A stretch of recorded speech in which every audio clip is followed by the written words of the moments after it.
दोस्तों आज राजस्थान के प्राचीन नगरों के जितने भी नाम हैं जिनके वर्तमान नाम है उनके बारे में अध्ययन करेंगे। तो सबसे पहले आता है अजमेर। तो अजमेर का प्राचीन नाम क्या था? तो अजमेरू इसका प्राचीन नाम है था। इसके बाद में आता है कांठल। तो कांठल का वर्तमान नाम क्या है? प्रतापगढ़ के नाम से जाना जाता है। इसके बाद में चित्तौड़ को तो चित्राबाद के नाम से इनको जाना जाता है। इसके बाद में विराट। विराट का वर्तमान नाम बेराट और प्राचीन नाम था विराट। जयपुर का प्राचीन नाम जयनगर था। इसके अलावा नगरी तो प्राचीन नाम मध्यमी का क्या नाम था? नगरी था। इसके अलावा था गंगानगर। गंगानगर का प्राचीन नाम रामनगर था। अब इसके बाद में आता है अलवर। तो अलवर का प्राचीन नाम अलोड़ था।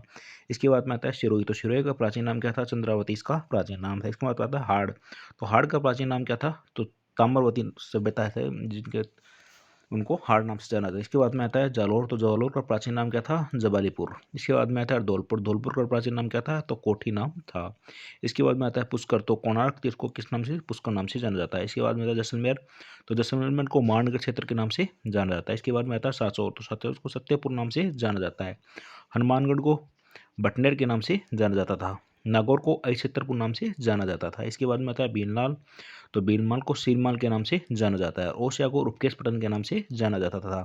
और झालरापट्टन को ब्रजनगर के नाम से जाना जाता है। इसके बाद में आता है करौली। तो करौली को गोपालपाल के नाम से जाना जाता था।